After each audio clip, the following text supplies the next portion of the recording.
Every time the world falls into crisis, you hear the same promise. This is temporary, extraordinary measures just until stability returns. But here's the mystery, no one explains. If crises are temporary, why do the emergency tools never go away? Interest rates fall in a panic and never fully recover. Balance sheets explode and never shrink back. Debt surges and becomes the new normal. What if financial crises aren't just accidents of the system? What if they are the fuel that powers it? Today we go into Follow the Money and uncover how central banks turned emergencies into permanent profit. Central banks were never presented as profit engines. They were sold as referees, institutions meant to smooth volatility, prevent panic, and protect economies from collapse. From the Bank of England in the 1600s to the Federal Reserve in 1913, the promise was simple: manage money wisely so society doesn't tear itself apart. But hidden inside that promise was a dangerous assumption that crises are exceptions, not features. History destroyed that assumption because every major expansion of central bank power came after disaster. Never been central banking story begins with panic. In 1907, the US financial system nearly collapsed. Banks failed, credit froze, markets panicked. The government had no central authority capable of stopping it. The solution was simple: create one. In 1913, the Federal Reserve was born, not during stability but fear.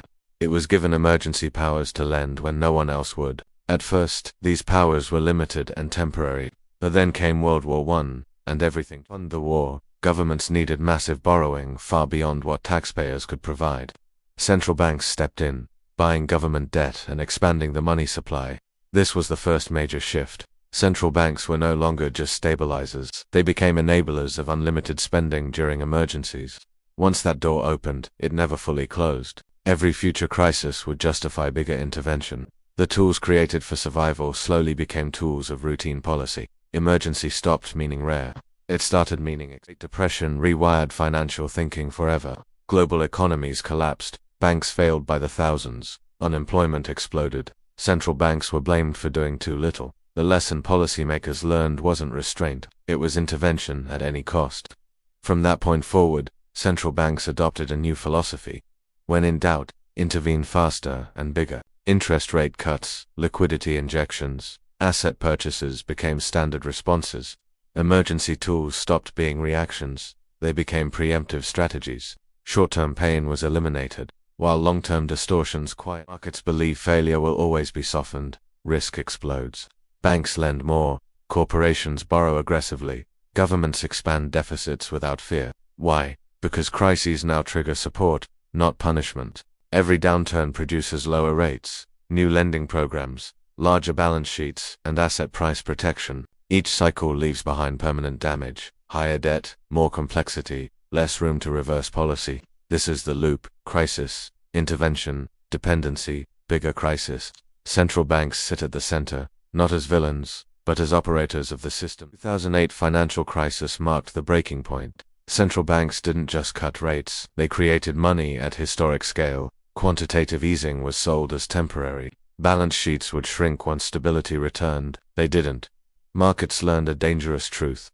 Central banks would step in whenever asset prices were threatened. Stocks recovered, housing recovered, but the structure underneath changed forever. Debt soared, inequality widened. Savings lost purchasing power. The crisis ended, but emergency policies. Central banks don't earn profits like companies, but the system they enable does. Low interest rates inflate asset prices. Asset owners benefit first and most. Cheap money rewards leverage. Debt becomes more valuable than productivity.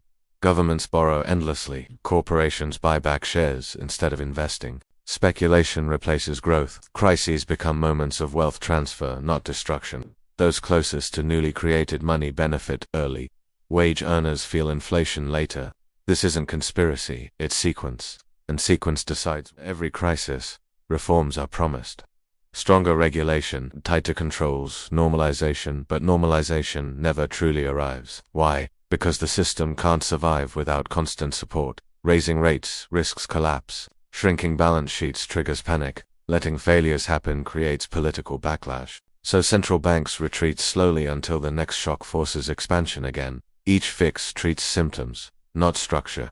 Fixing the structure would mean accepting pain, something modern economies are no longer willing to. Modern crises, pandemics, energy shocks, banking stress, The response is always the same: liquidity, guarantees, expanded intervention. Debt reaches new records and becomes the baseline. Temporary tools become permanent. The scale grows. The cycle shortens. The exits disappear. The public is told stability has returned, while dependency deepens. Crises are no longer anomalies. They are mechanisms. Emergency policies accumulate.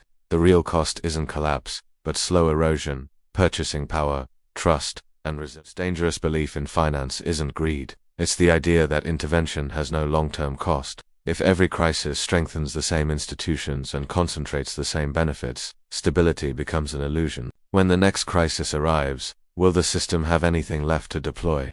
If you want to understand money beyond headlines and surface explanations, subscribe for deeper analysis, because the most powerful systems aren't the ones you see every day. They're the ones that only appear when everything breaks.